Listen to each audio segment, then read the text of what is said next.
What's up, everybody? Welcome to episode 183 of Value Town. I'm ChanmanV, and Gaara's here, of course, with me each and every week. What's up, Gaara? Not much, playing a bunch of Hearthstone. Today Good. I started playing a little bit of WoW because the new content is out, but mainly grinding the new season. Nice, nice. No guest today, but you know, the nice thing about not having a guest is your camera is so clear when we don't have like another person on the show. I freaking love it.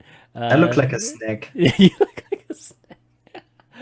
Oh man. So, but because we don't have a guest today, guys, we're going to take a lot of questions at the end. So be ready for that. But today we still got a lot of things to talk about. We got the meta, of course, that's still changing. It seems like we got a pretty good reaction from last week in terms of what the meta is like this week. And then we had two big events this last week. One, obviously, the EU playoffs that happened, and 4 people qualified from there. And then we had the GEICO PAX or GEICO Gaming PAX West event that was like pros versus Joes type of thing, you know, where they'd have, you know, very well-known pros kind of go against folks that were not so known.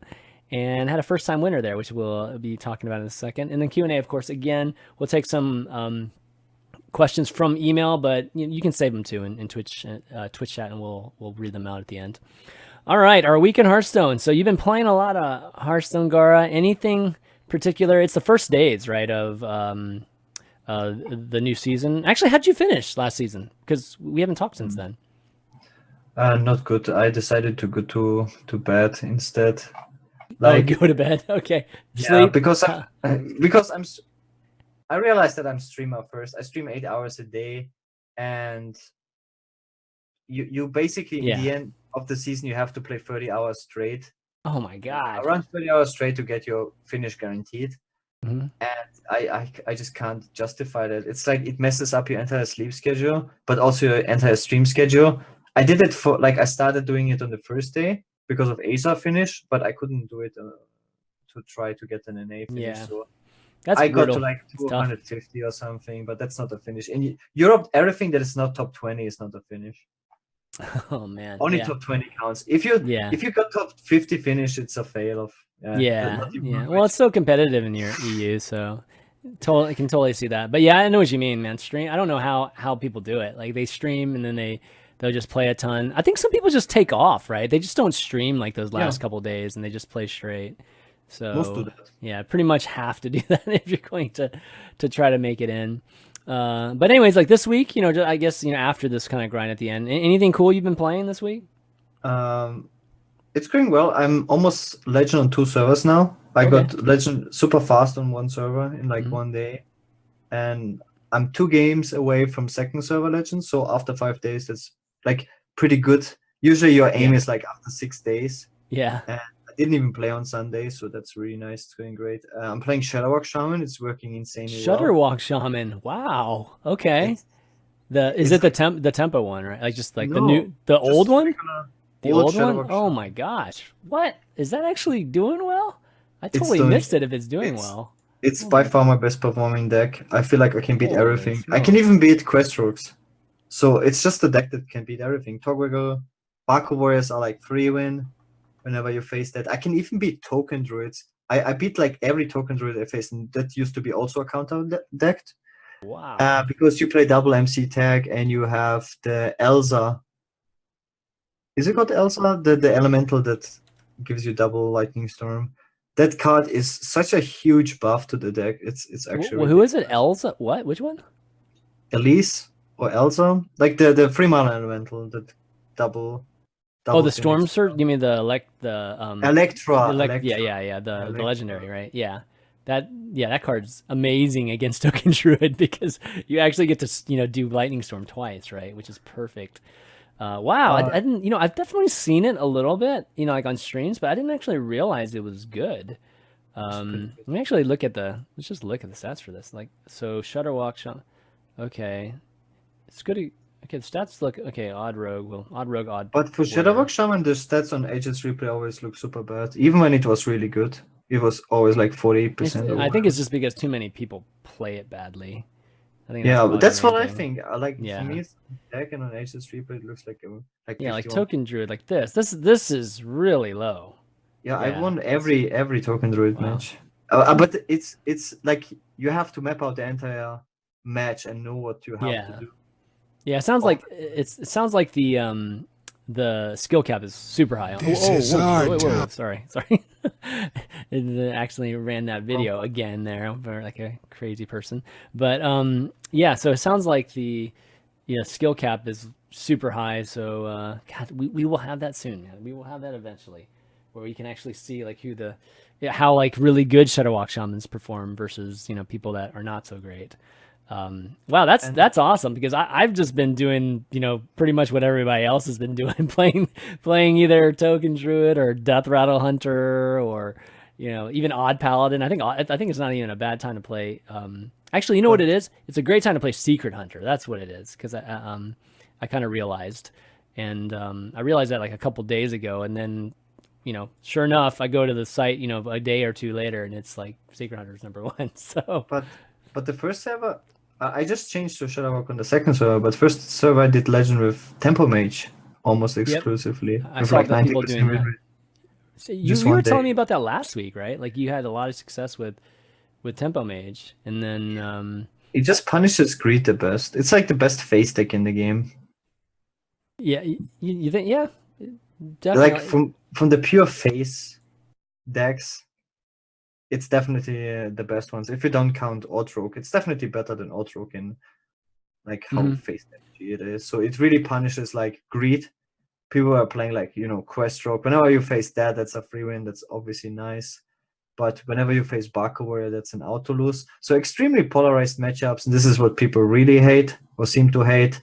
It's just that whatever deck you face, well, it's has not that. I extremely mean, good matchups or I wouldn't extremely- say that's necessarily. I mean, I think that those decks that you mentioned were definitely true. But when you get into the Token Druid, Odd Paladin, Zulok and stuff like that, I feel like it's not like crazy polarizing. I mean, in fact, I think the trend happened just so that they would counter Quest Rogue and things like that to just knock that out of the meta completely, at least for a week.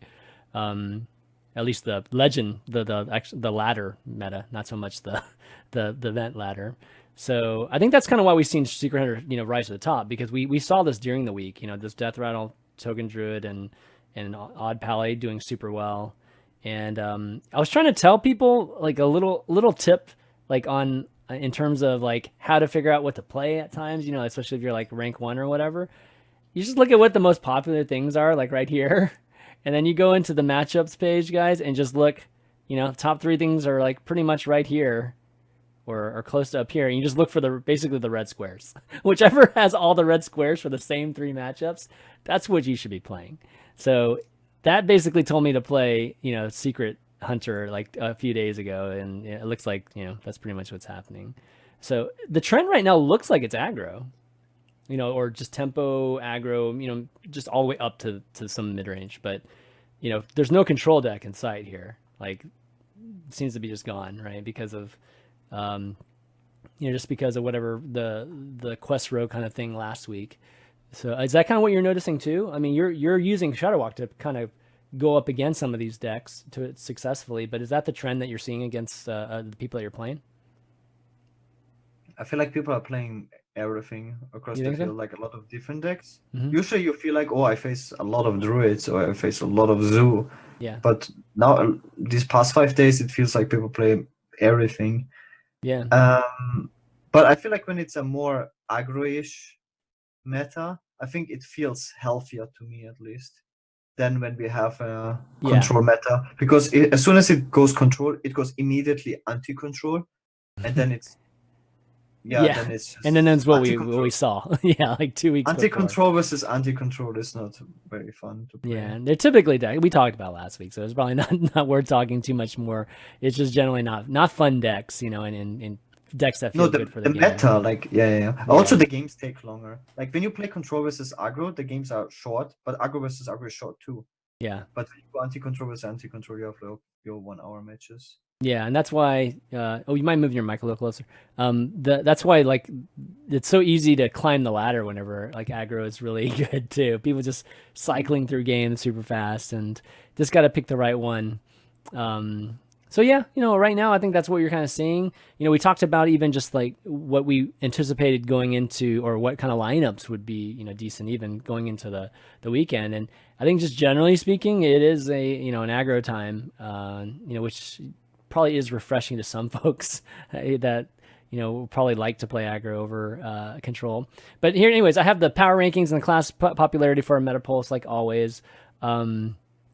So power rankings, it looks like that Warlock went up a little bit, Hunter went down a little bit, and we saw Priest get out of the cellar for the first time since this expansion started. So, pretty big news from Priest. Actually, Priest is up like almost 3% this week.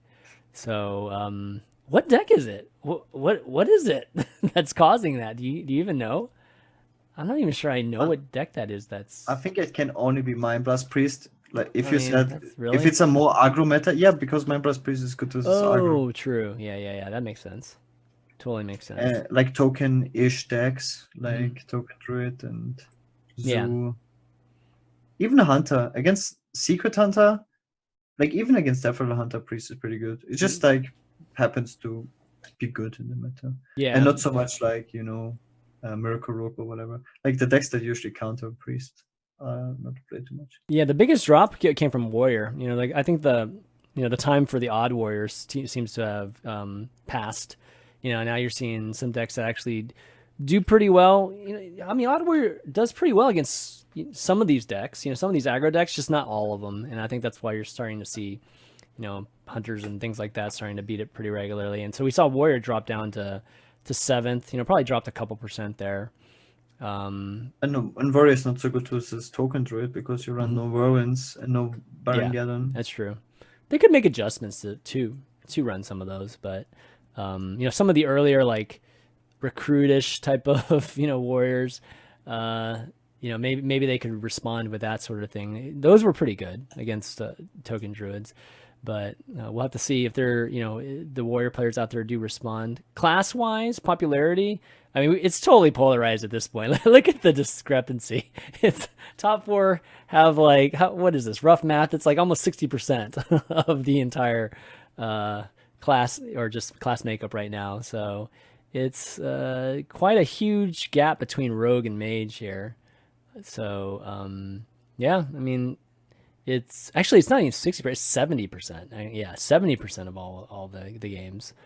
Let's see, Priest is still at 3%. Paladin's at 3.9%. That's actually surprising to me, because Odd Paladin's quite good right now. So I figured a lot of people would be playing it, especially for like a short period of time. It was like a counter to the whole Death Rattle Hunter Zoolockish time, And so yeah, that being at 3.9%, man, that's really low. Yeah, it's very interesting to see. For me, it's weird to see Mage as the lowest power ranking, because I did so insanely well with Tempo Mage, but I think because of the rise of Secret Hunter, it changes the meta. Secret Hunter is becoming the most popular deck because a lot of the pros got to Legend with it. Like Fino was using it, Mazi was using it, Boar Control is using it, and it's a more refined list. And it's kind of like a deck that does well versus everything. It's interesting to see the class popularity of Hunter going down, even though my impression is it's going up. Yeah, me too. Well, I mean, there's a red arrow there, but it didn't really go down that much. It just went down in ranking. So don't get confused with that, because that can be a little misleading. So Mage. Again, Mage 47, like it being in last place didn't mean it really dropped that much. It just meant that Priest went up a ton. Like Priest went up like 3%, pretty much. So that's more indicative. I mean, we're seeing a pretty close. It's like 51.2%, 47.3%. That's pretty healthy. In terms of like I think a gap between the classes. It's not too bad. Finally, Rogue going down in percentage. So it seems like the Hunter is really just countering Rogue finally. Yeah. Like Rogue was just too popular, I think, last month. Rogue and Druid. Now it's like Druid, just because Druid has so many archetypes. Druid will always have a deck that will be good in the meta. Some sort of like either Token Druid or Mali Druid. They're so lucky. Yeah. There's Today so I many faced- tools. It's crazy today the I- amount of tools. Yeah, today I faced Taunt Druid again, so that is I great. always faint, dude. No matter when I play, I will always run into somebody that plays Taunt Druid, and it's just the longest freaking game ever. But actually, now that I'm playing more aggro decks, I just quit. Like I don't even bother. It's like it's not even worth like trying or waiting for that. Well, actually, I'll wait till the spreading plague and then I'll quit. That's basically how it goes. But yeah, Druid's there's just so many different tools that it will take a long time for Druid not to be good again. Has Druid ever been bad? No, It's never been bad, right? The history no. of Hearthstone, Druid has never been bad. You could only argue in the very, very first months, but when I won the first DreamHack, I used Druid. I used like the first Ram Druid. This is like before we had any Druid meta deck. So That was before Savage, right? It's combo, right? Like no, people haven't even discovered it then. yeah, that was before that. It was in the game, but people haven't discovered the deck. Well, And was that before the Strife Crow Yeti mid range Druid? yeah, before that. It was even No, before that. No, I think that was ESGN Fight Night. That was before the first Yeah. DreamHack. Okay, because that was like the first Druid that I remember Yeah. at least. But even that, even that deck was good. Yeah, totally. I mean, Like that was back Druid- when we had broken cards, like don't like Sun, like Shattered Sun Clerics that were 3/3 and did, but they just ridiculous stuff, right? People played Ancient Watcher plus Keeper in the Yeah. And Dark Iron Dwarf, worked. he used to be super good, like crazy good. So yeah, Druid's always been good. Point is, and and there's been a little bit of some hints at maybe nerfs to Wild Growth and Nourish. That's something we didn't talk about last week. The XR hinted at is we might see some changes to that, which would be pretty good. It's not that we don't have any supplements for them now. We have Biology Project and other ramping cards, so I think people just use those instead.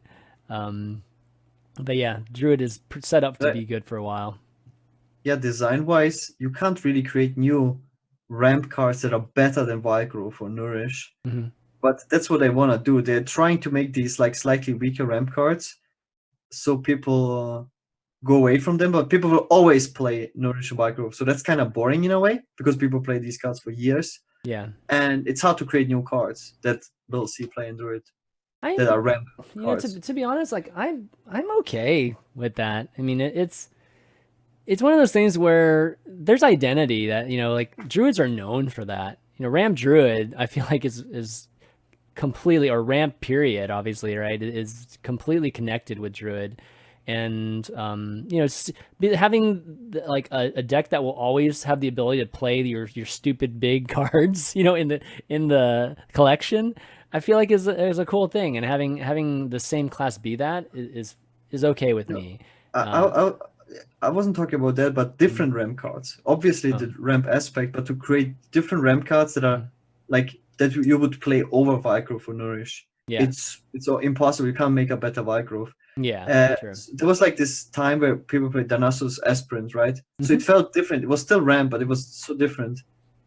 And yeah, right now it wasn't super good at the same time, right? Like I feel like Darnassus Aspirant was a really well designed card. Yeah, so it was pretty good. Yeah, but right now you can't make ramp cards that are just stupidly broken because that's what you have to do. That people would replace Wild Growth. I don't think people will ever replace Wild Growth. You would just add Wild Growth in addition. I just can't imagine like there's like a better Wild Growth in the game, and then you're like, I'm gonna cut Wild Growth for this. Well, I don't think there will ever be I mean, I don't think so. Like Wild Growth has always been one of the strongest cards, so I don't think they would ever make something that's better than it. Biology Project was interesting. But people tested it in the beginning, like even in Big Druid, but it turns out giving your opponent anything is bad. So yeah, is that the conclusion at this point? Is just that it's not good because of that?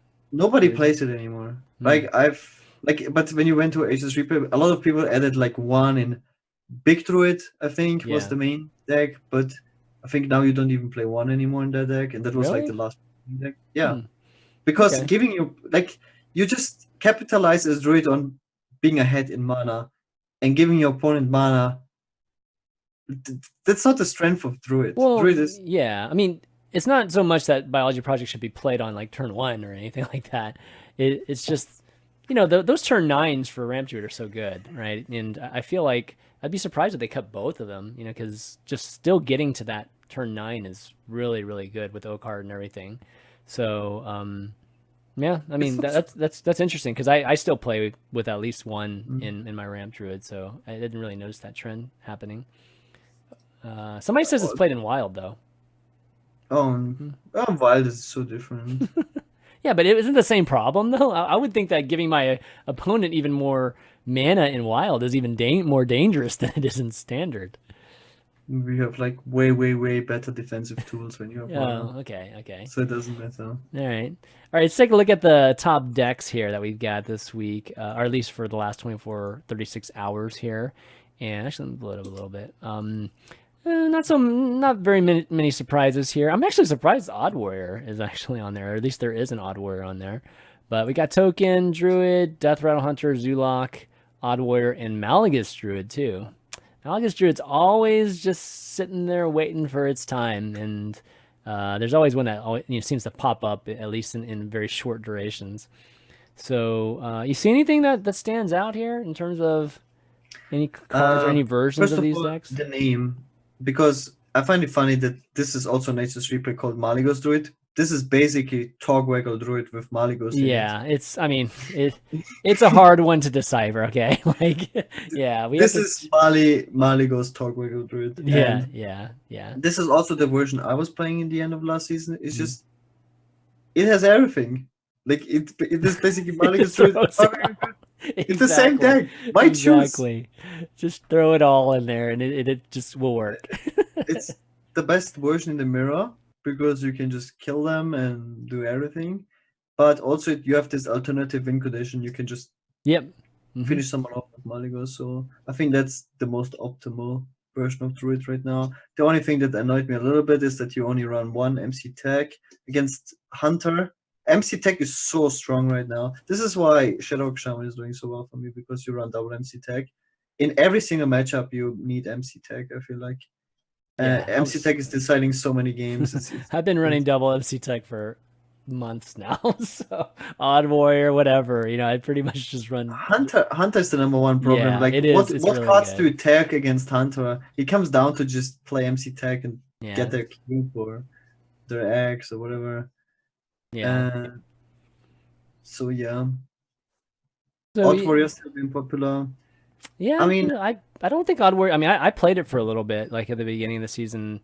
It just felt weak. I mean, there's just so many hunters, and that matchup is if somebody actually plays hunter decently or it gets Rexar, relatively early, you just lose that matchup. So, um, I found myself playing hunter every other game, and really struggling.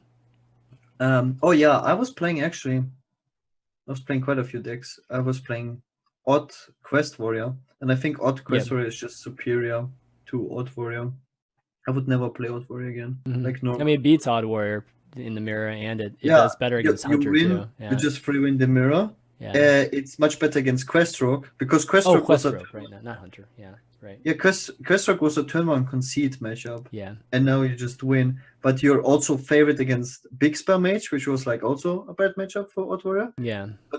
It's a super favorite matchup for Quest Warrior. It's And still bad against hunter though, right? uh, it's okay though Is because it? you can just kill them. But that's how you have to play Oh, back you with mean just anyways. fireballing face? Yeah, Yeah, that's true. like That's true. because you have the removal compared to regular Quest Warrior, you run out of removal and stuff. But this deck has still like Reckless Flurry, which is a big deal, and you run double MC Tech as well in that list, so you have good tools. So it's not worse. So I feel like it's just a superior deck. You just don't need Doctor Boom, and the improved hero power is so good too. It feels like a very refined version of Control Warrior right now. Like these Odd Warrior lists, Yeah. there's so many variants of it, and they don't feel polished like a clean deck. Like let's say Maligos Druid. Maligos Druid looks like a perfect list, and I think the Well, Quest yeah. Odd Warrior list seems like a perfect list. Well, I feel like with it Odd doesn't play Warrior, you can you can weight it a little heavier, at the top or low mana curve, or you can weight it a little heavier, more greedy side, right? And that's kind of why there's these different versions of them. But yeah, I agree with the quest though. You know, I think that hero power can just win you games even by luck. You know, and just a lot of these classes don't have the heal that are popular right now. So Oh yeah, Shudderwock Shaman as well. Like there's a lot of these matchups where as regular back warrior, you just have yeah, no chance. And with yep, quest, I know that. I definitely lost like a good number of games just trying to play the regular one. Uh, okay, but you know, for the most part, I feel like the meta's settled pretty heavily. You know, it's like it's moving in a very predictable fashion. You know, and we're not seeing any new stuff happening. You know, currently, I'll still run into some paladins sometimes. That's you know either running the you know just the combo or even some weird mech version of it. But that's about all the new things I've seen recently. I don't really see many new things anymore. I mean, we're talking about, you know, if you look at this tier list, oh my God, this tier list is like insane. You know, like it's if I show it to you here, I mean, look how many things are in tier two. There's literally 20 decks in tier two. I mean, that's like, I mean, so I guess the question for you at this point is, when we were talking about Witchwood, that was a great thing, right? Super good to have like so many of these decks in tier one and tier two. Now, you know, another expansion of this. Is this still a super good thing in your opinion? Having this many viable decks? yeah. Like, Okay. what's the downside of having I'm like just so asking. many? You know, Like, I think yeah, so too, because but I just like, asking. for example, my gaming experience today, I was playing Shudderwock Shaman and I was having fun, and I didn't face other Shudderwock Shamans. Maybe one. It's like I can play my deck that I enjoy and do well Mhm. because it's one of those 20 tier 2 decks. You One know? of those 22. Like someone Exactly, right? can play even Shaman and do well, and Right. like That's pretty nobody else is crazy. doing. Even Shaman's good right now too. I guess it makes sense given that, you know, these type of tempo-ish decks are doing well, Yeah, or just yeah. like high Also, value tempo decks. Sea Giant is pretty good versus other token Oh, decks. okay, makes sense too. Um, yeah, pretty much everything is even Warlock somewhere in here too, right? Yeah, there is. I mean, any deck Yeah. you can think of is probably in the top two tiers right now. Let's see what's actually not in the top two tiers. These are all the losers. Like basically, these are all the ones that you should not be playing. And it's like, yeah, oh yeah, big spell If mage. if if I'm not playing Big Spell Mage, you should not be playing Big Yeah, Spell Mage. exactly. I'm No, such a believer in the deck, and like I no, big it's spell not. mage is worse than Death Rattle Hunt Rogue. Wow. Okay, that's pretty bad. What's your That's problem not with good. Death Rattle Rogue? I don't know. It's just I felt like Big Spell Mage is better than it. It's just I'm surprised it's actually Ah, look, worse. Shadowwing Shaman is even below that. I know. There's quest. There's that quest warrior. Also, so your strategy. I know what your strategy is when you stream. You just play tier three decks. That's all you do. I get it. I get it now. Okay. You try to make tier three decks good. That's a good theme for a stream, dude. I'm gonna Totally make good Rick theme. one with Shadowwing Shaman That's yeah, dude. on Go two Cora servers. style, man. Cora playing Shudderwock that entire month. I don't know how she did that. It's crazy. Okay, well, why don't we talk about EU playoffs? So that happened this past weekend, and man, I don't know how many days it was, like 3 or 4 days of it. But we finally got a chance to see this is the first region, obviously, doing the playoffs, and lots of our favorite players playing in it, but not very many of them got through, to be honest. I mean, I'd say Synthalol, and, I know a lot of people know Moyen too. Were probably the two most notable folks that ended up getting it. So congratulations, Synthalol. Oh, spoilers. Congratulations to Synthalol, Moyen, Renmen, and Hatul for getting qualifying for the World Championships. But I think, or no, not world champion, sorry, season championships.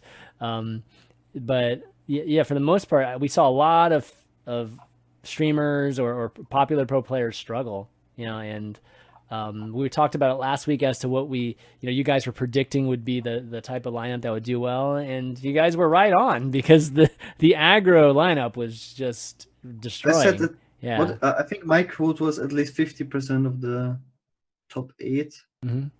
Yep. players will have an aggro lineup. And they And they how pretty was much it? did. Yeah. Pretty much did, so um, it just reflects. This is kind of the one time where I think the event meta and the ladder meta looks pretty similar. Saw a lot of token druid, paladin, Zulok, just a ton of it all weekend long. Mm. Anything you pull from it? I mean, I know you didn't watch the entire thing, but anything you maybe comments or anything that you noticed about it? Yeah, like who of those people, like even like the known players, actually know what kind of lineup to bring to these kind of events, and it's quite shockingly to see that people that put so much work into it to qualify, especially for Euro prelims, it's the hardest tournament in the entire year to qualify for. Like you need so many points and you need so many months in back to back of dedication and just being good. You can't just be like, okay, I'm gonna qualify, you know. Like even if you're good at the game, it's so hard. Like you have the competition is so crazy, and then the people that end up qualifying, how many just bring, in my opinion, a pretty bad lineup where I could say, yeah, there's no way you can qualify in a conquest format. I don't know how much I can say because I'm also playing tournaments, but like there's a lot of like quest rogue lineups, for instance, and I think you can't ever Yeah. be successful with it in a like if yeah I don't want to go too much into it. Yeah. But I mean, it was very obvious for me that aggro lineups will be performing really well, and I'm not surprised to see. So it's nice to see then for me, like who has a good lineup and who hasn't, and who's doing well, and seeing new people with good lineups doing well. Yeah. It's nice to see, like, you know, that they get rewarded for tryharding and being good at a game and getting an edge even over people that are just in the scene for so long. Yeah. So you can kind of see the breakdown. You know, I think Quest Rogues seemed to be the thing that people were targeting, and you know, at least had the most success targeting. So yeah, I mean, the people that had Quest Rogue, they really struggled And, the entire time. and another problem is like, but this is the state of Hearthstone. I don't want to. I don't want to be always like the scapegoat for being the realist. I think a lot of the good players that didn't make it, I really have to point it out because a lot of the good players did make it and they're not bad at the game, is they had, like, let's say Hoy, for example. Hoy had, in my opinion, one of the best lineups you can have. He has like Token Druid, Odd Paladin, Odd Rogue, and Zulok, and he didn't make it. Yeah. It's because how do you get an edge against a mirror lineup? It's like it's so hard. Like you can't really outplay like Odd Paladin mirrors or Zoo mirrors because there's so many of these crazy opponents you can have with like Happy Ghouls and Kalisef, and those cards have such an insane impact on the game that draw RNG in the first 3 turns really decides a lot of the games. I haven't watched a lot of these matches, but I really can see that. Yeah, especially I enjoy the token matchup, the token druid matchup. I think that's a very fascinating, you know, matchup. But I do agree with like Zulok that token druid is probably the most banned deck in the aggro mirror. Probably Yeah. both players ban token druid because it's good versus aggro. Yeah. But I agree with like Odd Paladin and Zulok. I mean, that's just whoever draws better. Like, you know, whoever draws the right cards, you know, like at the right time, or it has that curve that's gonna be really nice. And like you said with Zulok, Happy Ghoul and those kind of plays, or just whoever gets those, or is just going to have just too big of an advantage early game to overcome. But yeah, Hoy had a pretty good line. How did Hoy do? Actually, I don't even know like what he ended up. But look at Hatul though. Look at this lineup here. Control as well. Yeah. Ball Control has a good lineup. Here's the full aggro lineup. I don't know. They didn't qualify. So I don't know if they just...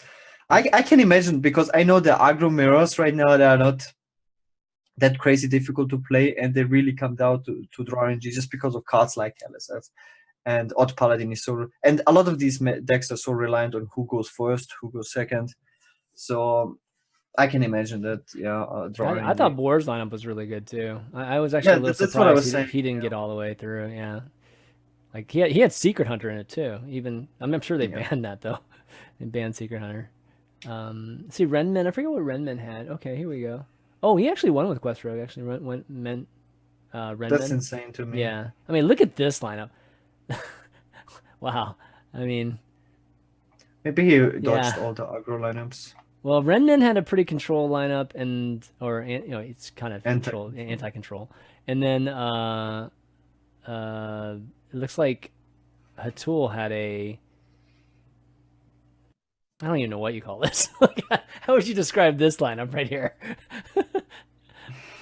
That's like a mixture of everything, actually, except there's nothing aggressive in it, I guess. It's pretty anti-aggro, but I just prefer think- a Togwaggle Druid instead of Malygos Druid. Okay, yeah, that's fair enough. That's a good way to describe it. Yeah. Did he make it? Yeah, you made it. That's a good lineup. Yeah. Like, I don't know what this is a good Conquest lineup he has. So I'm not surprised to see that doing well. Yeah. Like, this is something I would have probably played, something that Hatu played, if I would have went to it. But yeah, I'm not good enough. So yeah, so congrats to those 4 guys for getting in.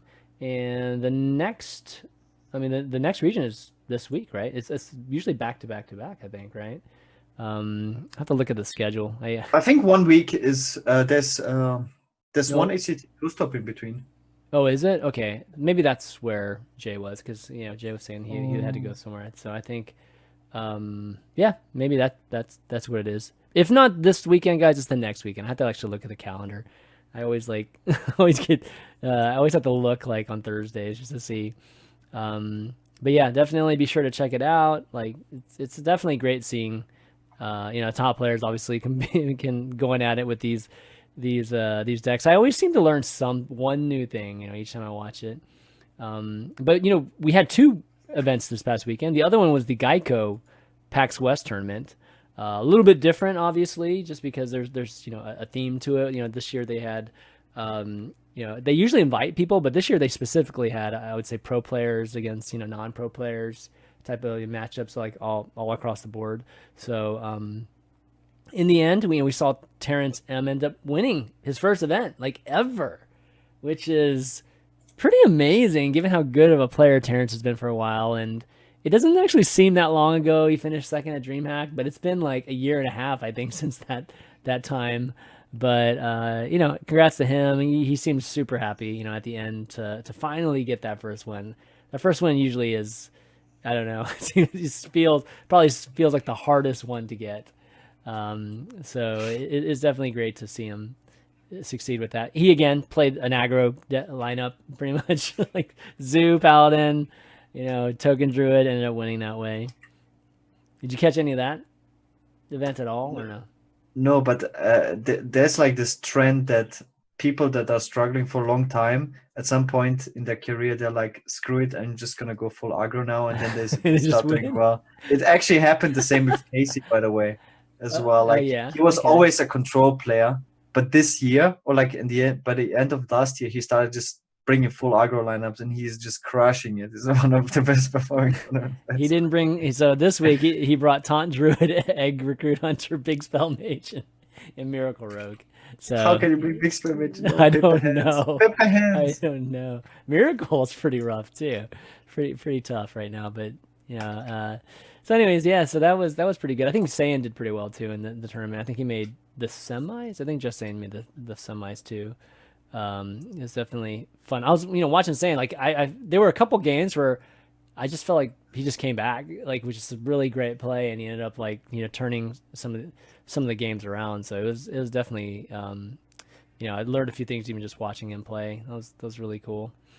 But yeah, so another cool event for GEICO at the PAX event. Hopefully they'll continue doing that. Doesn't sound like they're going to be stopping anytime soon. They've been doing it for years now, so that's really, really great. But yeah, so that's that's pretty much a wrap up for the events this past week. Before we kind of move on, probably get to some Q&A here again. Like we're going to have like a lot of time for Q&A this week. Oh, you going to add something, or wasn't sure if you're... There was some sort of patch today. People were like, oh, was there? Oh. Yeah, but I haven't seen any notes anywhere. Like they did patch something. Maybe they put something in the game, but like people were expecting some nerfs coming. But when nerfs are happening, they're announcing it pretty far ahead, right? Yeah, like 3 weeks or something. They're not that bad. they're not. They definitely tell us about nerfs beforehand. So maybe it was just the Tavern Brawler, or I don't know. Do you expect any nerfs anytime soon? I have a feeling. Hope so. Yeah, I think so. I think. No, I have a feeling that there will not be any nerfs, like anytime. I think that last nerf, in the timing of it, just how perfectly it was timed. It was like right in the middle of the expansion, that it just made me think that it was premeditated. And I think that how well it went too, it literally like just rejuvenated, just the meta. Like it completely was like a restart of the meta. I felt like that I feel it would be very wise for them to do it again. And I think they noticed how well it went last time, and there is some hints of maybe a nerf, to some of these like wild growth cards and stuff. That I think it would be great if they did, and I think they will. My guess is that they are going to do something.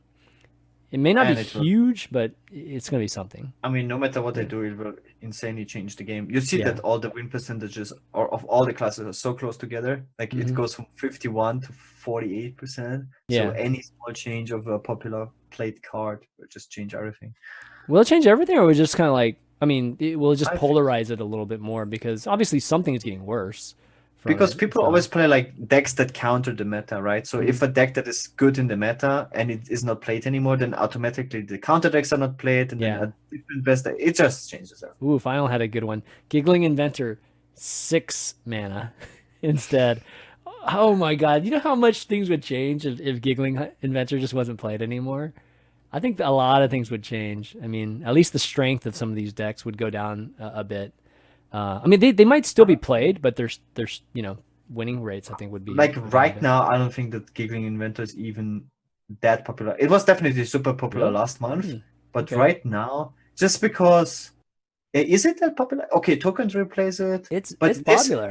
But you can always replace it. I feel like okay, then I go away from Giggling and play like these tokens lists with Serenite Chain Gang that are played. Oh, okay, sure. I feel like even Odd Warrior, you can just not play Giggling, play something else. And Death Rattle Hunter saw play even without Giggling, but now Secret Hunter does like an Odd Warrior. Like, what would you play? Like, but I always played without Giggling because people played Blood Knights in Odd Rogues. Yeah, and Mossy Horrors and things like that. Yeah, Mossy Horror. Like, there's so many hate cards for Giggling right now. I don't think it's even that strong. But Secret Hunter is more popular than Death Rattle Hunter and doesn't play Gigglings, right?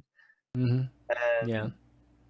like even Shaman obviously doesn't play all the even decks, like even Warlock and whatnot. And like does Odd Paladin or Odd Rogue really need a Giggling Inventor? I don't know. These decks saw already play before it. Yeah. I feel like it's not a card. I think it's a very annoying card, but it's not like a card my opponent plays Giggling Inventor and I will lose the game. No, but it's one of those things where I think if it was changed, you'd essentially be freeing up 3 cards a game. Like the person that plays it first off with 2, and then the person that counters it, with a Mossy or whatever, or Blood Knight. You basically those cards are completely worthless, like if you don't have it, right? But people would still play the same decks. Yeah, they would play the same decks, but it'd be interesting to see, 3 new cards, being added to even those decks. Like, would it be exactly the same defensive type of card, or would it be the only deck that might get killed, which would be cool, would be Queststroke, because I think Queststroke really relies on the OP-ness of. Oh, please nerf. Please nerf Giggling Inventor then. But isn't it that? Like, I think that's I agree. I agree. It's a very important part of that deck, just to delay stuff, right? And it being 6 mana would be a huge deal. Yeah. But like you said, no more Mossy Horrors. Yeah, the thing of what Mossy Horror is so strong right now because of Spreading Plague and Giggling Inventor. Yeah. And Shamans and Zoom. It's pretty insane how good it is. And you can proc your own eggs. You just clear. What was that? You proc your own eggs as well in Egg Hunter. It's so stupid. It's just insane, actually, and how many instances it's good. Definitely underrated. Even though people play it, I still feel like it's underrated in some weird way. Yeah. Like people don't talk about it enough. Like it's so good. Yeah, it's oftentimes you want to play it even though you have like already 6 drops in your deck, and you're like, man, I know, right? Like in Evolog, I've seen Evologs with Black Knight, Skulking Geist, Mossy Horrors, Double Dread Inferno. What else is there? Like all the 6 drop. Like, are you kidding me? Like Siphon Sword.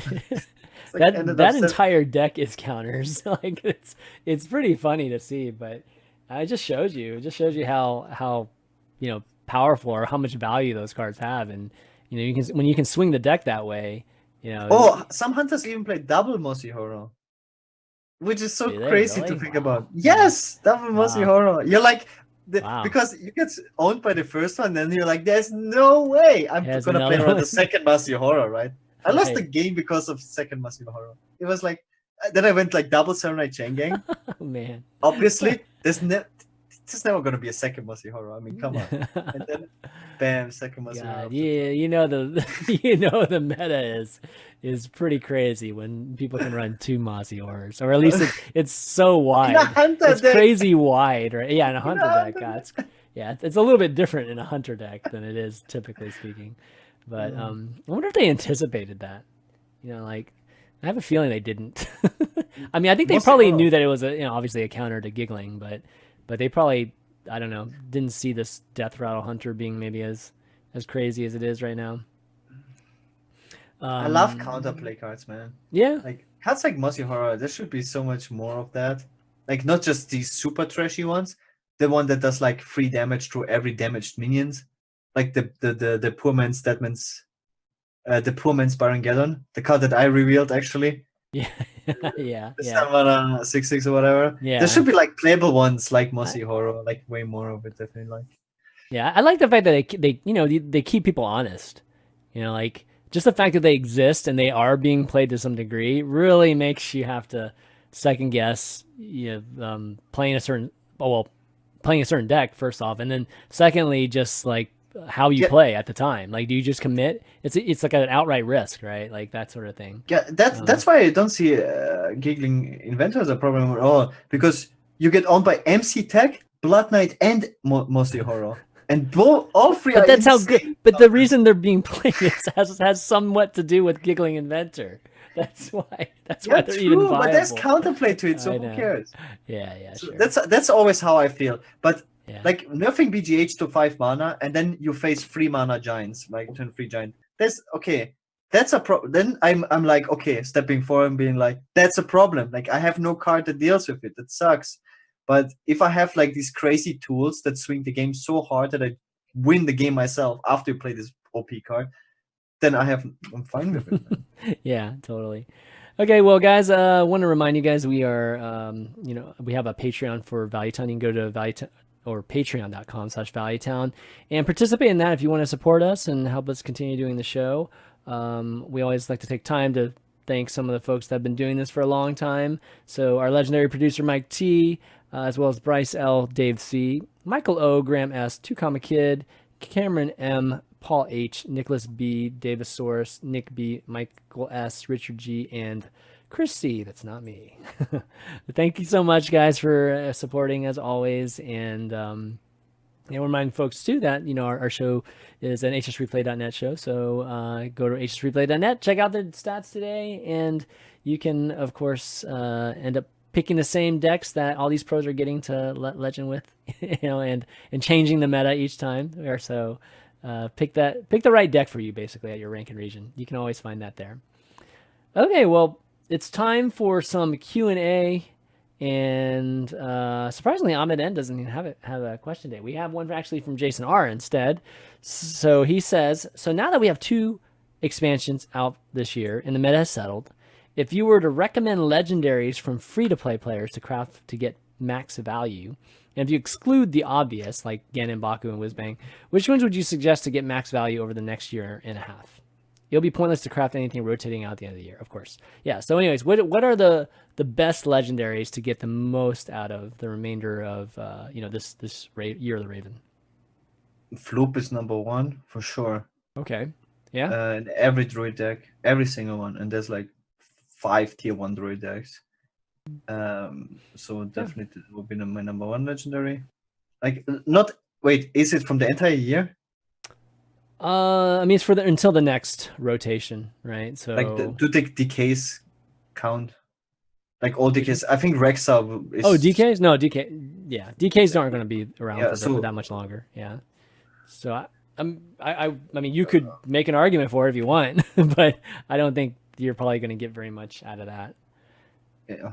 So maybe in the first 2 expansions, I guess maybe we frame it like that. Like which ones are the best in the first 3 expansions, right? Like the most recent ones, right? Yeah, the most recent expansions, which would probably be the best. I mean, the heroes, right? The heroes are quite good. Dr. Boom, Hagatha. Yeah, he said that, right? Those are the obvious ones. No, he said Gen, Baku, and Whizbang. Yeah. So yeah, Dr. Boom definitely. Yeah, the 2 heroes. I'm trying to think of any of the other legends. that are class legends, like Does Druid have, Shaw and does Druid have any other legendaries? well, Floop. Well, they have the. I mean, you just said Besides the Floop. Yeah. If Hadronok still stays, then definitely Hadronoks. Hadronox, I think, is going to be rotated out, right? So, Lich King. Shaw, does Shaw stay? Shaw stays, Yeah, yeah. Shaw's a Whispering Woods thing, right? So Definitely. Shaw will be. You know, Shaw hasn't had quite as much impact as I thought he would. I mean, he's definitely good, you know, at times, but you know, he's not quite as good as I thought he was going to be. Oh yeah, Project Oh 9. yeah, Project 9, the secret thing. Yeah. Because it plays a lot of these classic cards, right? Plus this card, like all the secrets. I mean, I think you will always play like, or you will always be able to play a hunter deck with Project 9. Ziliax is a good one too.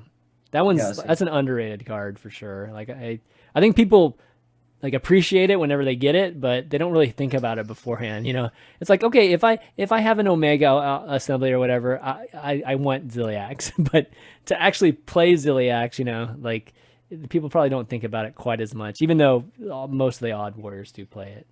Overrated is like if you enjoy fun, then maybe Mechatoon, because Mechatoon decks will be better, not worse, and they're like almost playable. But because like the thing is, if you craft Mechatoon, there's so many different decks you can try a Mechatoon deck. I wouldn't recommend that to a free to play player though.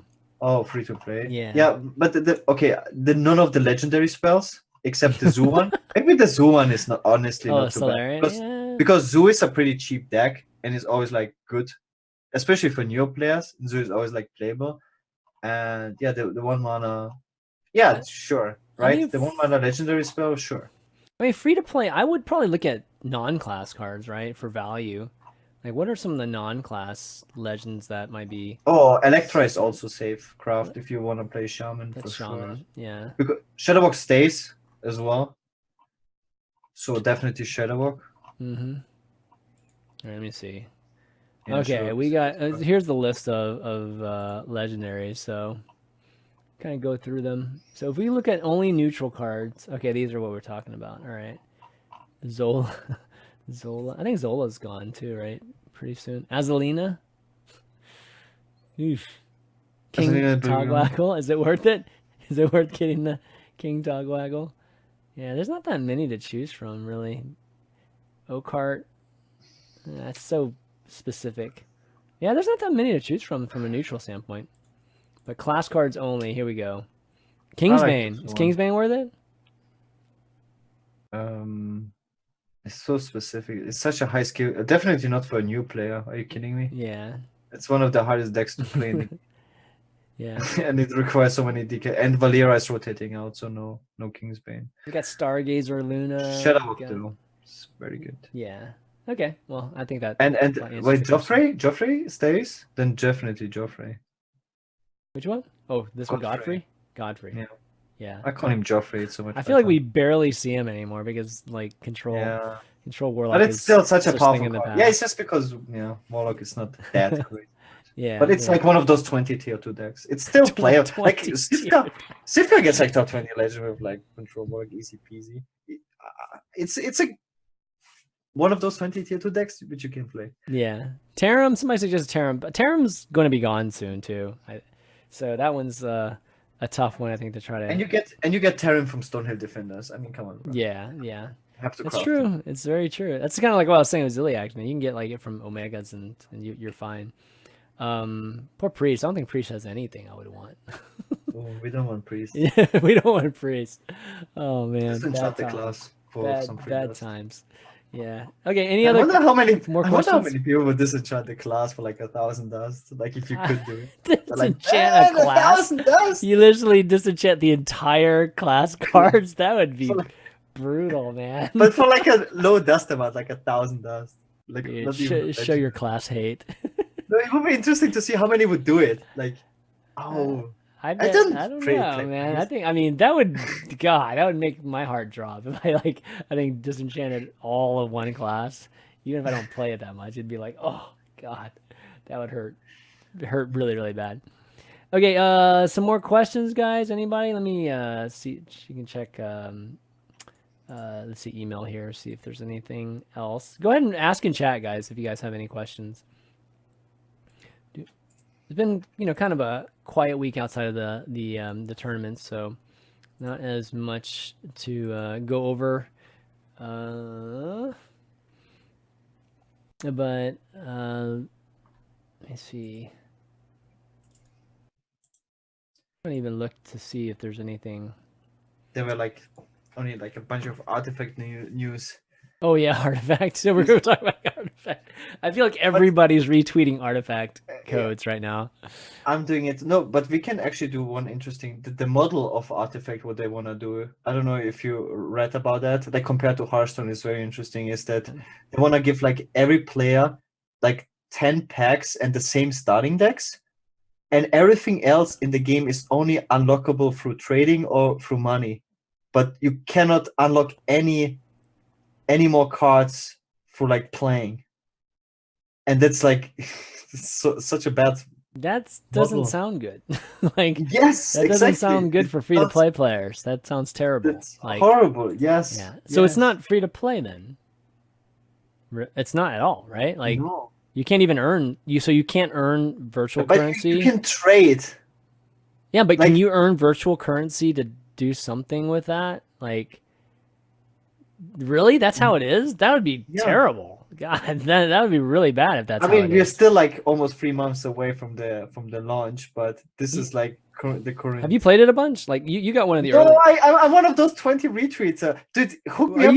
What? I want to play so badly. Like, dude, it reminds me. It's true story. True story. I didn't get a Hearthstone beta key. God. And I tried so bad to get a Hearthstone beta key. Like I did all the Trump giveaways, all the mass retweets. I did all of them. And I got my first Hearthstone account when everyone else got it.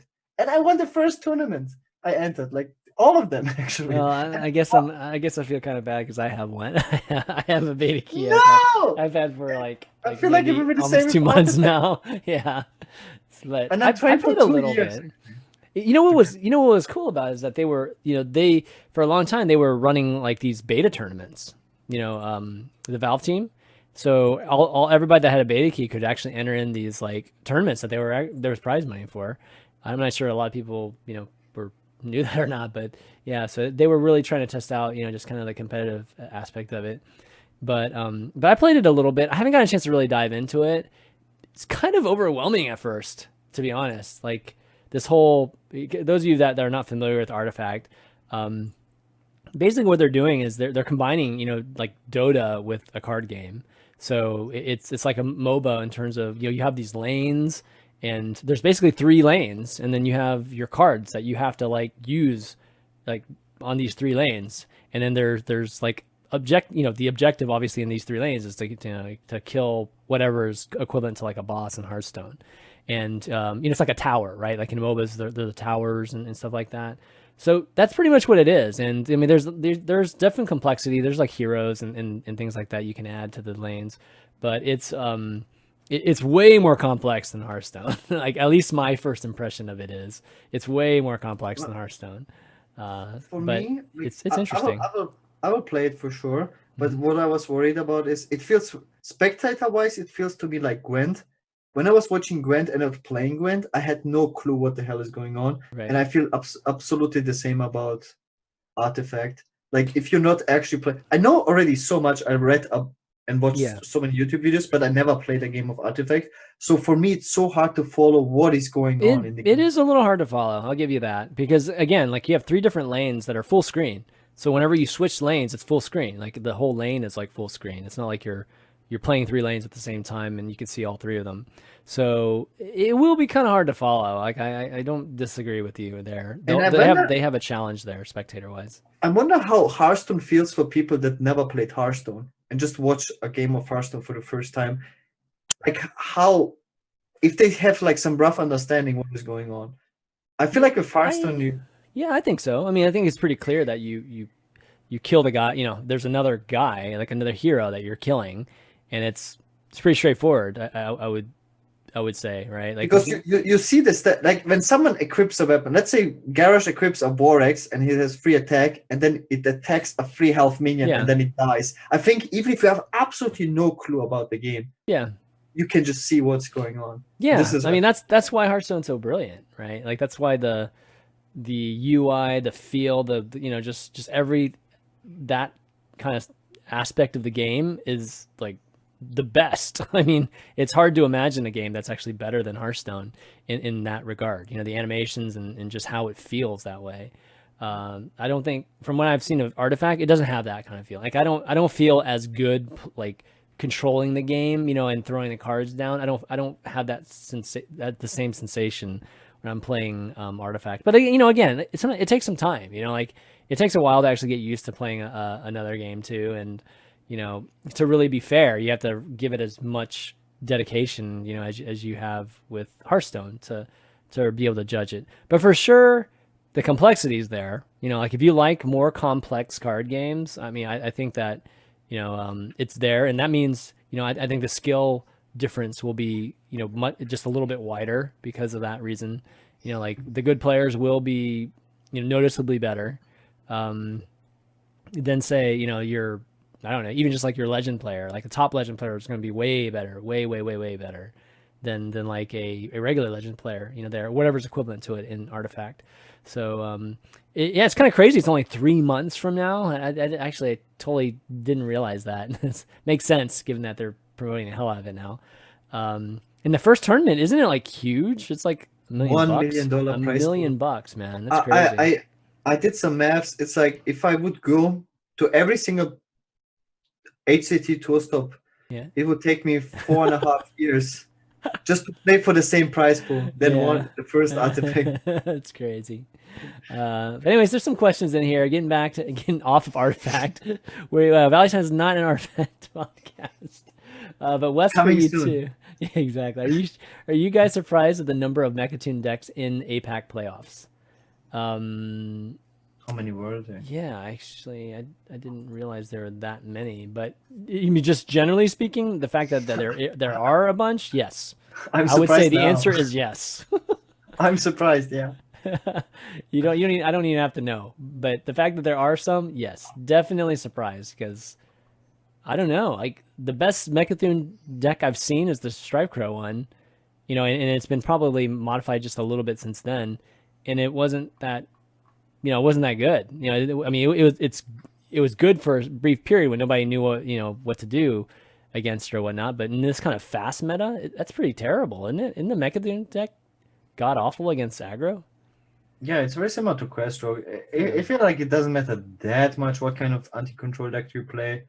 It's just like a deck that is built close to aggro and just hard counter every control deck. But Questroke is just like a better option. But if you want to go full anti-control, it's hard to find decks that are as good as Questroke. So you always have like these worse decks, and I guess Mechatoon decks are like next best anti-control deck after Togwaggle and Questroke. All right, so like what else do we have? Like Devil Hunter and then Q-Block as an anti-control deck in a full lineup of 4 decks. I guess mech decks are like Mechatoon decks are like. I mean the Togwaggle decks. I mean, like we have all those decks, right? Like there's a bunch of them. What do you mean? There's a lot of anti-control decks right now. But I think that Mechatoon makes the cut as top 4 best. Oh, like if you bring Togwaggle Druid, Devil Hunter, and Questroke, then I can see that you play like, let's say, a Mechatoon Priest. Okay, sure. Or what is the fourth? Let's see. Next question we got Based 120. Do you guys find that this meta is kind of boring? To me, it seems like it's so balanced that it's hard to get an edge, especially outside of Legend where the meta is less defined. Well, most famous quote is from Stripecrow: "If everything is broken, then nothing is broken. If nothing is broken, everything is broken." Right? Well, yeah. What did you want to say? I think that just discounts, you know, doesn't take into account that there's actually skill in playing these decks. You know, there is actual piloting skills, you know, and I think that's just hard to tell right now. Something we're working on. We'll have something at some point, but you know, right now it's hard to tell. So like when you just kind of look, you know, go to H3 Play and you just kind of look and you see like, oh, that deck's 52%. Oh, that deck's 52% too. Oh, that one's 51.9. It just seems like all the same, but it's not. Just like you talked about Shudderwock Shaman earlier, right, Gaara? Huge difference between the good players and the bad players. And yeah, so anyways, my point is there's absolutely you can get an edge just by being a better player, right? You just have to do that. You're not going to necessarily get an edge by just the deck you pick. Otherwise, everybody could do it. So, But I also don't feel like right now I can just pick a deck which I enjoy playing and I will do well. So you're kind of like forced into playing. Yeah, but that's asking a lot though. Like having the meta be in a spot where I just want to pick a deck. No, it's I about love the boring playing. aspect. It's actually a very interesting question because last month I was like, I was bored because I felt like forced to play Quest Rogue or Druid. Oh yeah, sure. So, and I don't want to play these decks, but if I want to perform well, I have to play these decks. So that was boring to me. But right now, because I did well with Tempo Mage and Shudderwock Shaman, those are decks I enjoy, I'm not bored right now. But it's interesting to see that people call them, even though you saw we have 20 tier 2 decks, the people have the impression of it being boring. That's why I was asking you that question earlier.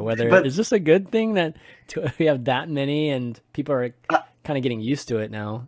I would have used like every adjective, but not boring. You know, it's interesting. Like we have 50 playable archetypes. Yeah, that's a good point. Boring, right? That's a good point. Yeah. It's like, do you like losing? I mean, it's like you've got a choice of 25 decks to play that actually win. You know, if you don't win, it's probably your fault that you're not winning. That sounds pretty boring. Yeah. So there's a lot to play. So I guess to answer your question, no, I don't think it's boring right now. In fact, I don't. It's pretty hard to imagine again like a meta that's better than in terms of like how many decks we can play than we've seen in the last 2 expansions now. I think we've forgotten how bad it used to be when we only had 4 decks to play. Like that's it. Yeah.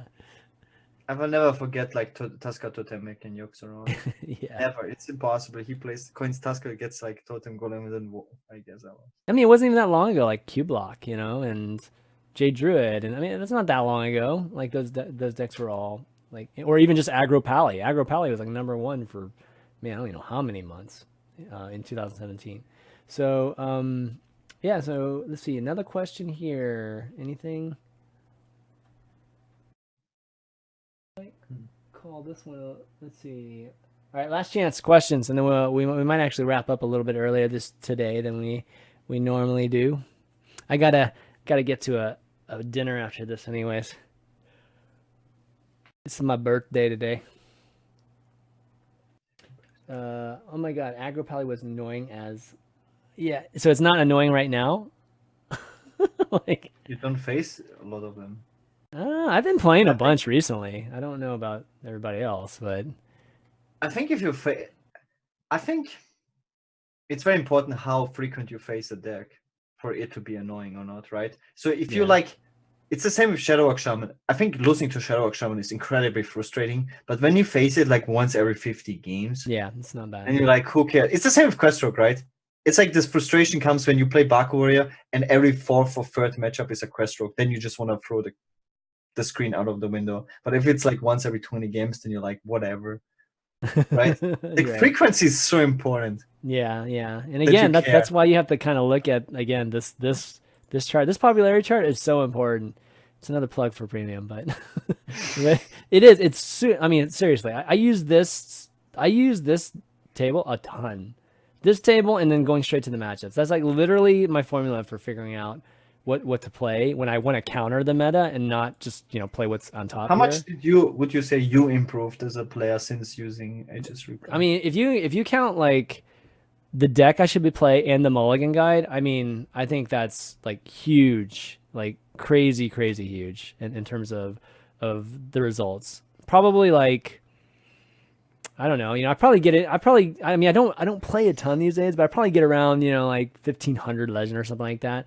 I'd probably be just barely in legend if I didn't use it, and I'd probably struggle to get to legend a lot harder than than I do these days.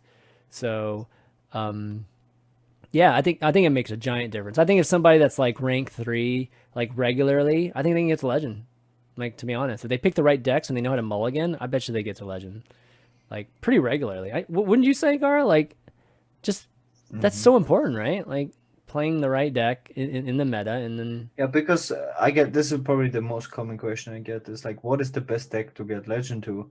Well, it depends, right? Like if people would use HS Replay or like know how to use HS Replay, they would know it changes every day.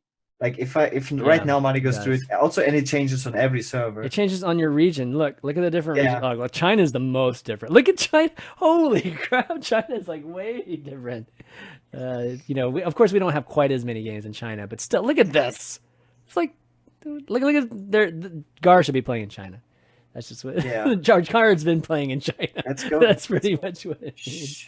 Yeah, exactly. But look at, you know, Europe and Asia and America are generally not too far off, but yeah, the different regions, man.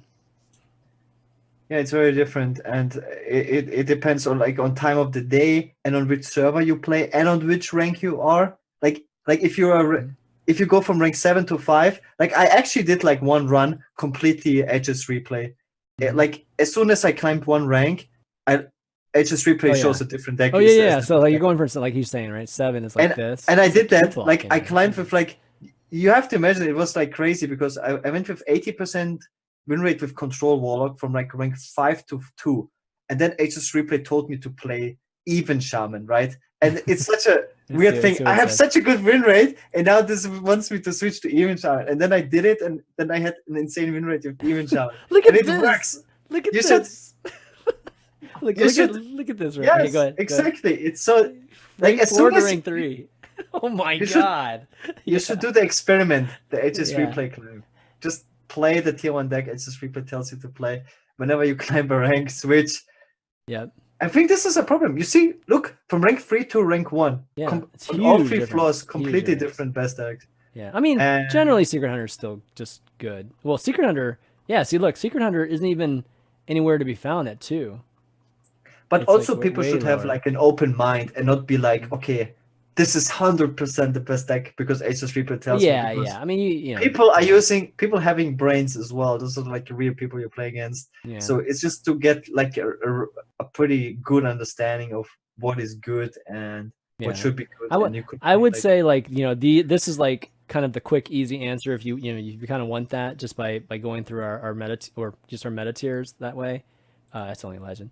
But if you really want to study it, you can like super study what people are playing, and then you can figure out the matchups, and then you can actually weight some of these. Like I don't think a lot of people know that about, you know, we can actually go to the matchups and you can kind of weight what you think that you know people are playing, and then it'll give you a different expected win rate for each of these decks. So there's a lot of things, man. There's a lot of things, a lot of different ways you can use this. And I can tell you from my experience that all the top performing pro players are using this. All of them. Every single one. They are. Everyone who's performing well. Like your Muzzies and your Saints and your Phenos and your Ball Controls. Using that. Yeah. The number of times board control just says, just whatever HS replay says. Because stats don't lie. And these are like the best stats we have. Yeah. Outside of Blizzard, of course, but this is you know, that's what we do, right? Like we're trying to give you guys the best, you know, really look into just the meta. The meta is a fascinating thing, you know. Like before you could see any kind of stats, the meta was just like this kind of magical thing. You literally were just guessing off of whatever small sample size you played. You know, this is back when people were doing their own spreadsheets, you know, and trying to record all their matches, and then you would just kind of get like, what was your record, you know, playing 50 games with this kind of deck, and you know it's not accurate at all, you know. So the fact that we can kind of see a tangible meta, you know, and seeing it change, I mean that's the crazy fascinating thing to me, you know, in terms of HS replay and being, you know, really seeing and being part of it, you know, it's really amazing. Okay, let's see, maybe one more thing. Oh, go ahead. Back in 2012 when Gaara was winning tournaments. Gaara had his spreadsheet. That was, we ruined Gaara's career. Is basically what HS replay ruined Gaara's career. That's my favorite meme, by the way. The last time Gaara won a tournament was 2012. It's so perfect. Yeah. All right, Wes, for you, ask another question. Do you guys feel like the lack of good tribe synergy decks like Elemental, Dragon, Pirate, Murloc, is there, I guess, do we feel like there's a lack of good tribe synergy? I don't even know that the best mech deck is what even the best mech deck is right now. Warrior. What is a mech? Like there's no real mech. did people just put a bunch of mechs in their decks, right? Yeah, I mean, there's an Omega assembly. That's pretty much what you're forced to actually play the. No, Mech warrior. yeah, nobody. Oh, well, the nice thing is like you don't actually have to include mechs in your deck because there are cards that draw mechs. You know, it's like what we were saying about Tarim. It's like you don't even have to have Tarim because Stonehill Defender draws Tarim like a lot of times. I think that's kind of what we're seeing. That's why we don't see mech decks.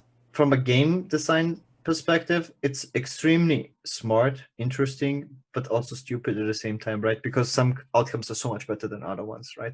There's like these getting Rin from Stonehill is so dumb, or Sunkeeper Terims. But in general, it's such a cool idea to have these powerful cards that give you these bad cards. So all these bad cards see competitive play, right? All these bad taunt minions.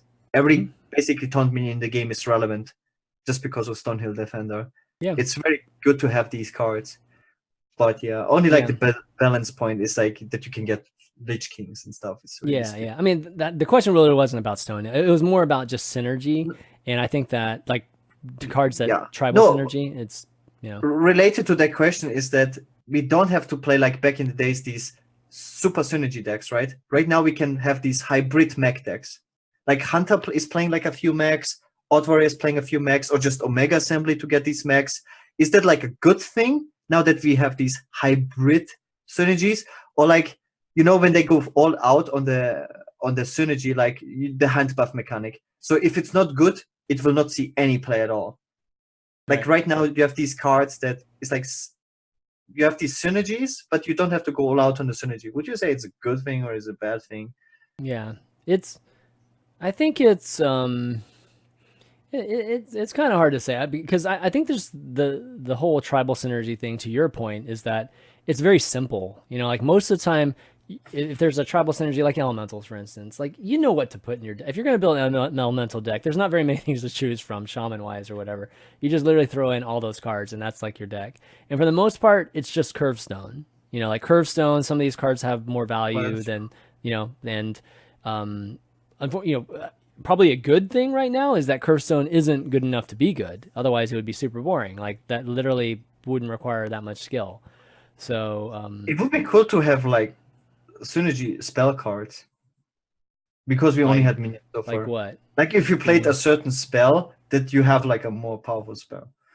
Oh, so like a spell stone, but with just spells, I guess, kind of thing. Yeah. Okay, that's interesting. Yeah, that would be cool. Yeah, that'd be pretty cool. Because like you said, all the synergy decks are just curved decks. Yeah. Really boring. So, I mean, I think the last good one was probably Murloc, right? And, Murloc was basically Zoo for Paladin. Yeah. I mean, that's basically all it is. Curve stuff. Yeah, and I like Zoo now. Like I like what Zoo is now because it. Except the Happy Ghoul, Kelleser. I mean, even that. I mean, it's like it has moments of explosion, but it's not crazy. On average it's okay. Yeah, but exactly. From a tournament like you don't want to go to a tournament and lose because of that. Oh, I see. Like the high rolling kind of thing. Yeah, it's super stupid. Okay. But, I like the design of Mech Paladin. Yeah, Mech Paladins. I mean, I like the way Mech Paladin's played. I mean, I actually do like it. It's just it's not strong enough. That's the only issue with it. But I do like, elements of mech being in Paladin. Paladin has a lot of tools that actually makes things sticky, a lot more sticky. So so that's definitely good. Let's see, but a tournament player shouldn't wait. So Gotrix asks, but a tournament player shouldn't use HS replay, right? To remember the cards left in the deck in a tournament, he can't use deck charter. Oh, okay. So that's one I don't know. Maybe people will have a misconception about that. So, HS replay is not necessarily the deck tracker. You know what I mean? Like, think of it like this: the deck tracker, Hearthstone deck tracker, and HS tracker, depending if you're using Mac or not, and those are basically companion apps for HS replay. So, we need those apps to actually push the replays to HS replay so that we can, decipher the stats and everything like that. But a lot of people use the deck tracker part of it too, which is like, the showing of the decks. And I mean, there's even stats too. The Hearthstone deck tracker keeps a lot of stats too that you don't currently see. on HS Replay as well. So, and that was because the Hearthstone deck tracker was built first. HS Replay came later. HSReplay.net came later in terms of the life cycle of the company right now, or just the product and everything. So yeah, to answer your question, yeah, they should absolutely use HS Replay because HSReplay.net is just the stats. The deck tracker, you can just turn it off. Like, you don't have to not use the deck tracker. You can literally just turn off the window, like, or turn off the overlay, and you don't have to see it. So it's not an either or type of thing. Easily you can turn that off in settings. Maybe we should show people a little better. Okay, looks like Wes likes your idea about the spells, which is cool. Integrated, yes. Yeah. When are you gonna be on Streamer Showdown? Yeah, one of these days we need to get you on Streamer Showdown, man. That'd be fun. How would you do on Streamer Showdown? I always am very wary of pro players because you guys don't know anything about the game except for, well, you might because you know WoW like really well. It's crazy that like most of the players don't know the name of a card and like the voice line like of the cards that you play every day. Oh man. Every day you play a card, you play Druid. Like, if you ask Fino like about every card name, like the specific card name of Druid, and he plays only Druid, and he knows like he wouldn't know half of it. I know, it's crazy. I mean, I was like literally watching Ray C this a couple of days ago or whatever on GEICO because he was like co-casting with Dr. J towards the end, and he was calling like he was calling cards, I mean, all kinds of names because he didn't know what any of them were. It was pretty, like, Fungalmancer was calling Mushroom Dude, and like, man, these guys would be terrible at Streamer Showdown. So yeah, so how's your knowledge? Your knowledge is good, right? I'm just bad with names. That's my problem. Oh well, like, God. Okay. Like, but in general, like, I'm bad with names. It's just how my brain works. I don't know. Yeah. Like, I forget even like famous people that regularly, even though I know them, old, man. Visualize them. You're getting old. No, it's just I think I always had that problem. Yeah. Because I remember like very useless stuff. I'm very good at remembering extremely niche facts, and I can remember them for the rest of my life. It's just good. I'm just generally not great at remembering things, but okay, well. We got to get one question. I've been trying to avoid some of these, but Kiwi Acer, this is the token Quest Rogue question. Do you think Quest Rogue is still a problem despite all the nerfs it's had? We answered it last week. TLDR. Gaara is the best Quest Rogue player. Gaara best. Watch my stream twitch.tv/Gaara Shaman. I mean, I think it is, but it's not going to look like it is because, especially right now, when you have all the decks that counter Quest Rogue being good. So, but the reason why they're being played so much is partially because of Quest Rogue 2. So yeah, I'd like to see them change it even more. I don't know what it would be, let them figure out what it would be, but still don't love it. Let's see, Star. The kind of thing they do is Star. Okay, yeah, Star gives Luna. Okay, well, I think that's about it, guys. I don't think there's any more questions I didn't see. So yeah, why don't we wrap up? This has been fun show, the two of us. It's always nice to just do shows like with the two of us every once in a while. I mean, we love our guests. Of course, we're always going to get our guests, but I don't know. It just feels more like conversational, at least for me, because I'm usually having to just like worry about just wherever the conversation is going and stuff like that. So, this is obviously more natural, and I'm just like talking to you. It's like we're talking pre-show or post-show. A lot easier. But anyways, you want to do some shout-outs, Gaara, before we take off? Anything? Shout-outs to all my social media. I'm very active on every social media for months. I stream every single day. Twitch.tv/Gaara Shaman. Follow me on Instagram. What do you take pictures? I need to see this Instagram. Where's your Instagram? Let me see this. It's super cool. It's super cool. Check out my Instagram. What, it's Gaara Best Shaman? Is it the same thing? I don't know if it's my real name. But my real name is on my Twitter. You don't even know your Instagram account, dude? Come on. No, I don't know, because I use Gaara Shaman everywhere, but I don't know if I use my real name on my Instagram. It could be. Is that you? Okay, whey protein? Dude, your Instagram is your workout. This is like all workout pictures, man. I mean, yeah. Follow me on Instagram. and it's super awesome. Look at this, Dude, this is so sick. hippie This dude. is the best Look stream at this hippie ever. dude. Oh my god, people are saying this is the best Instagram. Dude, this is the best Instagram. Follow me on Instagram. Okay, follow him on Instagram, guys. It's Gaara Best Shaman. Definitely follow him there. I'm not so long on Instagram, but my Instagram is already Gaara Best Instagram. Yeah, I never got into Instagram. I'm so bad at taking pictures and remembering. Yeah, And everyone is on Instagram. I know, but I'm so. It's crazy. I'm so bad. Like I realized it last year that everyone, like people that don't know Twitch, are on Instagram. Like yeah. Not know Twitch, the website that it exists are still on Instagram. Yeah. Every celebrity is on Instagram. Instagram's huge. I mean, they have the whole stories thing too, which is But gamers don't use Instagram. I think some do. It's definitely underrated in the gaming space, but I mean, I think folks that are successful in it, they like do super well too. But but it's logical if you think about it. If someone sits in front of his computer 14 hours a day, doesn't go anywhere, what you gonna post on Instagram? Yeah, it's true. It takes a talent too. People that are really good with. I mean, it's not even just Instagram. It's like Twitter and social media generally. Like you just kind of see the world a little differently, or you work at it. Like you're really working at like posts and doing good ones, and I'm just not great at that. I'm just not good at that. So sometimes I'm just kind of like, it is what it is. But anyways, follow him there, guys. Follow him on Twitter, Tempo Gaara, of course. Round things out. Thanks everybody. Thanks for the birthday wishes in the chat too, and thanks Gaara for doing the show. You can follow the show at twitter.com/ValueTownGG. And you can find the VODs at youtube.com/hsreplaynet.